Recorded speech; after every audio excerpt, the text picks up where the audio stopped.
You're going to like this story, Otong. Hey, Otong. Look at me. Hello, Otong. What are you looking at them for? Hi there. Welcome again here, boys and girls. This is Uncle Bryan's Stories Worth Repeating, and this one is a great one worth repeating. Coming again to you from Uncle Arthur's Bedtime Stories. This one's volume 4 of the older set, and I think you're going to like this one. So this story, I need Otong's help. Have you ever seen an orangutan eat an apple? Wouldn't that be cool? What do you think he could do? Think they have teeth? Huh?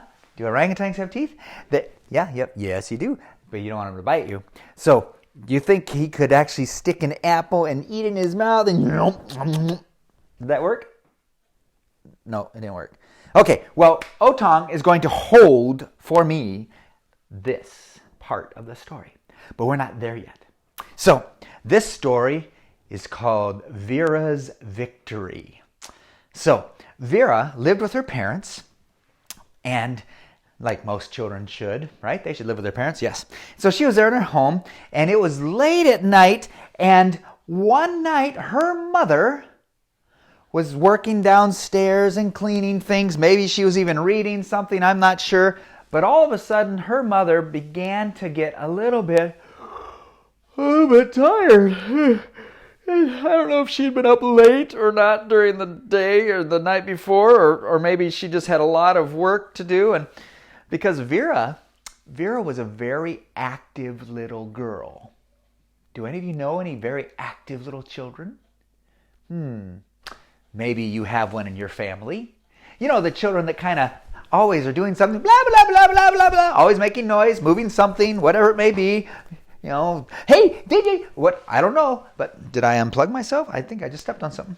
Hope not. Okay, maybe you know a boy or girl like that, where they're just always moving, and if you ask them to sit still, they're like, okay, I'm sitting still, sitting still. My cameraman is saying, that's me. And so Vera was, squirrel. That's from a different movie.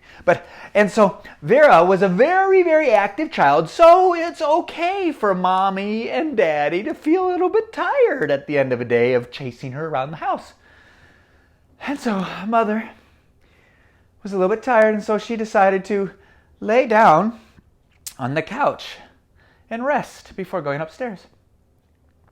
Well, while she was just about to fall asleep, it was well after Vera's nighttime. It was in the middle of the night, just as mommy was about to start to snore. All of a sudden she heard creak, creak, creak, creak, creak, creak, creak, creak. And she opened her eyes and she looked around. What's that sound? And she was listening. You know, parents have amazing ears. And she was listening. And she's like, but she didn't get up. She stayed there on the couch. And she's watching and listening because she's noticing it sounds like it's little footsteps. It's not daddy's, boom, boom, boom, boom, boom. Not his big steps coming down the steps. It's little ones. And she looks a little more closely and she sees coming down the steps this little figure dressed in white. Now, boys and girls, don't get all scared. It was Vera. And she had a white nightgown. And so Vera's coming down the steps, tiptoeing down the steps. She's trying to be quiet, and she's wearing her nightgown, and she thinks everyone is in bed. And so she goes quietly over to the kitchen table. Now, they didn't have an orangutan on the table. He's just holding the bowl. But she reached out, and she grabbed one of the apples from the table, put it in her hand, and began to go quietly back upstairs. And the whole time, mother is watching, but she's acting like she's asleep with her eyes a little bit open. She's watching Vera take an apple, and Vera knows not to take food. They don't eat between their meals. You know, that, boys and girls, that's something you could do to help keep your health. One of the simplest things to help good health is only eat at meal times. Breakfast, lunch, dinner, and try to not eat late at night for sure, and to have controlled eating times. That'll help your health. And Vera had been taught that, and her parents had taught her that. But for some reason, she was taking some food in the middle of the night. And so she's taking this apple, and Mother's just horrified. My little Vera, I can't believe she's starting to steal food. Oh! And she's wondering what to do. She decides, well, I'll wait. So sure enough, Vera goes creeping back upstairs. And Mother was laying there on the couch thinking, oh my, how am I going to talk to her about this? What do I do? This is horrible. My little girl is taking food in the middle of the night. And just when she was thinking about what to do, and she'd even begun to pray in her heart, oh God, please give me wisdom. How do I help teach my daughter? All of a sudden she hears a sound again. And it's the same sound coming back down the steps. And she acts like she's asleep, and she opens one eye, and she's watching, and she sees Vera come back around the corner from the steps, back to the table, and put the apple right back. And then she said this, now, devil, you leave me alone. It's right back where it should be. And do you know what happened? Mother was just so excited. She said, oh, honey. And she jumped off the couch and said, honey, give me a hug. That's so wonderful. What happened, Vera? And Vera says, well, Mommy, I was upstairs and I was feeling kind of hungry. And this voice came and said, go down and get an apple. No one will know. And I thought, that's not a good thing to do. But I was hungry. So I thought, okay. No one's watching. It'll be okay just this one time. And so I snuck down and I got the apple, Mommy.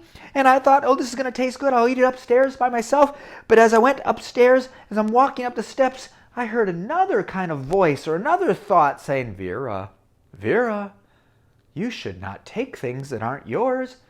Your mom and dad would be happy to give you all the food you need in the morning. You don't need to steal it.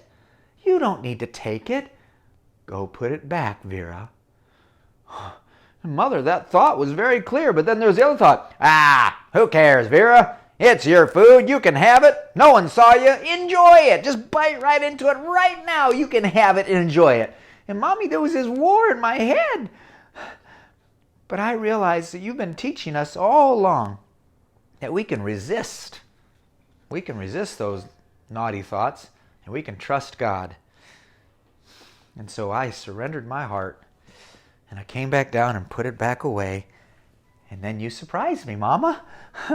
And Mother said, oh, Vera, I'm so proud that God led you like that. I'm so grateful. And they had a big hug. And she said, oh, let's pray and thank God right now. And so they prayed and thanked the Lord for giving Vera victory over taking those things. And I bet, I can assure you, it's not part of the book. So Uncle Bryan's adding this part, okay? So don't get mad at me, but I'm adding this part. It's called Storyteller's License. I bet the next morning, when it came time to eat, I bet that Vera had some of her favorite food there that Mommy had made, and that they talked about all those wonderful lessons that they learned. So boys and girls, I hope that you also learn those lessons. To not eat between meals, to obey your parents, and try to settle down and not go crazy all the time like Vera, and learn those lessons too. That'll make it a lot easier during this virus time when everyone's all locked up in the same houses. But hey, until next time, I hope you have a fantastic day. We're praying for you. Blessings. Bye-bye.